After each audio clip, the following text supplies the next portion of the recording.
पायो माल सां गॾु अवां जो मेज़बान डॉक्टर सईद अब्बासी।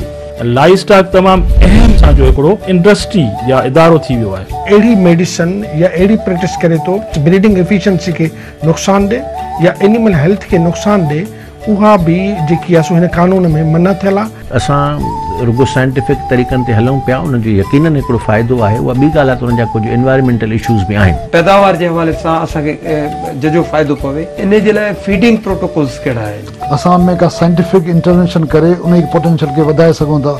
ऐं इहा शइ क़बूल कयां थो त हिन महिल ताईं लाइव स्टॉक डिपार्टमेंट में असांजो जेके हॉस्पिटल्स आहिनि, जेके वेटरनरी सेंटर आहिनि, असां उन्हनि जी डेफिनेशन असां वटि न हुई। उनखे असां हाणे 3 हिस्सनि में विराए छॾियो आहे, डिस्ट्रिक्ट लेवल ते, तालुका लेवल ते ऐं यूनियन काउंसिल लेवल ते।